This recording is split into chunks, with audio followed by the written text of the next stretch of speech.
እንዴት ነህ ወንድሜ? ሰላም ነው? ደህና ነኝ አልሐምዱሊላህ።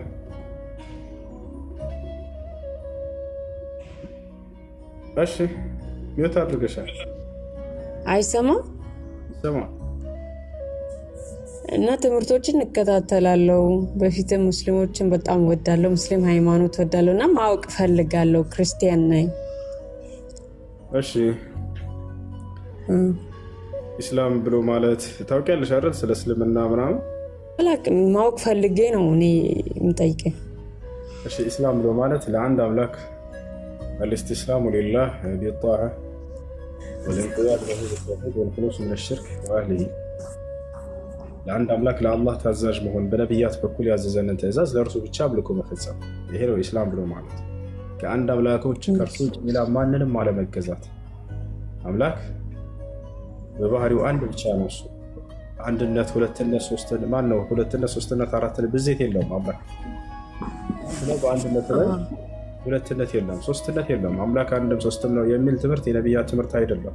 አምላክ አንድ ነው። በቃ አምላክ በባህሪው ብቸኛ ነው።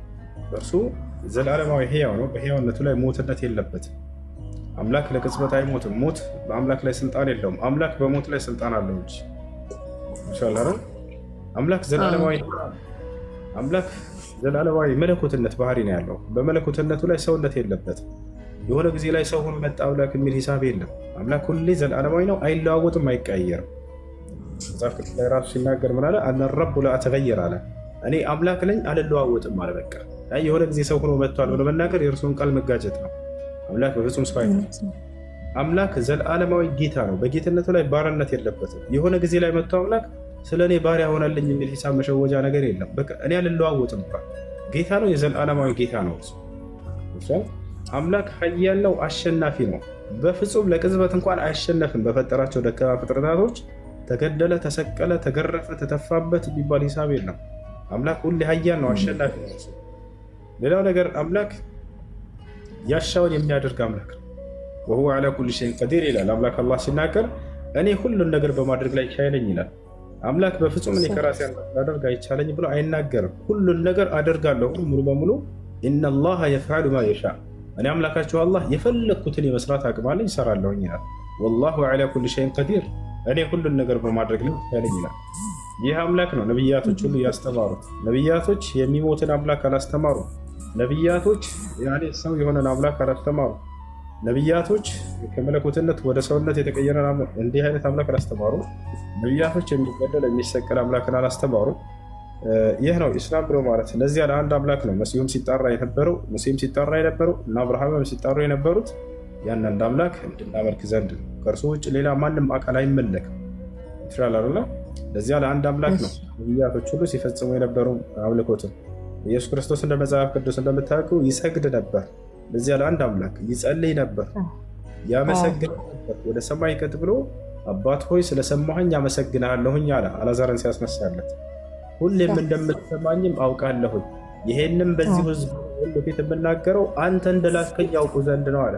እኔ አምላክ እንደሆንኩ እንዲያውቁ ዘንድ ሳይሆን ያለው አንተ እንደላከኝ ያውቁ ዘንድ፣ ያኔ ነብይነቱን መልእክተኛነቱን ማረጋገጫ ነበር። ያ ተአምር ብቻ ብሎ ነው ያሳያቸው። ወደ ሰማይ ቀጥ ብሎ ዮሐንስ ወንጌል ምዕራፍ 17 ቁጥር 3 ላይ አባት ሆይ አንድና ብቸኛ እውነተኛ አምላክ አንተ ነህ፣ እንዲሁም የላከውን ኢየሱስ ክርስቶስን ያውቁ ዘንድ ይህች ነች የዘላለማዊ ሕይወት አለ። አየሽ፣ ራሱን መልእክተኛ ብሎ ገለጸ። ያንን ደግሞ አንድና ብቸኛ እውነተኛ አምላክ አንተ ነህ ብሎ ገለጸው። ይህ ነው። ወደ ኢየሱስ ክርስቶስ ጋር መጥቶ ሰውዬ ጠየቀው፣ መምህር ሆይ የዘላለማዊ ሕይወትን ማግኘት እፈልጋለሁ፣ ምን እንዳደርግ ትመክረኛለህ አለው። እኔ አምላክ መሆኔን እመን አይደለም ያለው፣ ወይንም አምላክ አንድም ሶስትም እንደሆነ እመን አይደለም ያለው፣ ወይንም አምላክ አብ ወልድ መንፈስ ቅዱስ መሆኑን እመን አይደለም ያለው። እስራኤል ሆይ ስማ፣ ጌታ አምላካችን አንድ ጌታ ነው ብለህ እመን ያለው አይደለም። ያ አንድ አምላክ ነው፣ በቃ እርሱን እንድናመልክ ነው ነቢያቶች ሁሉ የሰበኩት። እና ያ ነው هذا هو الاسلام። ይሄን ነው በቁርአንም ላይ ሲመጣ መሲሁ ጊዜ ምንድነው ያለው? ወኢነላህ ረቢ ወረብኩም ፈዕቡዱሁ هذا صراط مستقيم አላቸው ለህዝቦቹ። እናንተ የእስራኤል ህዝቦች የእኔም ጌታ የእናንተም ጌታ እርሱ አላህ ነው፣ እርሱም በብቸኝነት ተገዙት፣ ይሄ ነው ቀጥተኛው መንገድ አላቸው። አብርሃምም ከእርሱ በፊት ይሄን የሰበከው ወኢብራሂም ኢዝ ቃለ ሊቀውሚሂ ዕቡዱላህ ወተቁሁ ዛሊኩም ኸይሩን ለኩም ኢን ኩንቱም ተዕለሙን ይላል። አብርሃም ለህዝቦቹ እንዲህ አላቸው፣ ህዝቦቼ ሆይ አላህን በብቸኝነት ተገዙት፣ እርሱንም ብቻ ፍሩት፣ የምታውቁ ከሆናችሁ ይህ ለእናንተ የተሻለ ነው አላቸው ይላል። ኢነማ ተዕቡዱነ ሚን ዱኒላሂ አውሳነን አለ አብርሃም። እነዚያ ከአላህ ውጭ የምትገዟቸው ሁሉ ጣዖቶች ናቸው ብሎ ተናገረ። ሙሴም ይሄን ያስተማሩት ኢነማ ኢላሁኩም ላህ አለ ሙሴ፣ አምላካቸው እርሱ አላህ ብቻ ነው። ላኢላሃ ኢላሁ፣ ከእርሱ ከአንዱ በስተቀር ሌላ ማንም አምላክ የላቸውም ማለት በቃ አምላክ አንድና ብቸኛ እንደሆነ እንጂ ነቢያቶች ያስተማሩት አምላክ አንድን ሶስትም ነው ብሎ በፍጹም አላስተማሩ እና ይህን ይመስላል። እሺ አመሰግናለሁ። ያው ትምህርቶችን እየተከታተልኩኝ ስወስን ደግሞ ገብቼ አገኛለሁ ማለት ነው። አመሰግናለሁ። እሺ ትምህርታችንን እንቀጥላለን ያ ጀማዓ።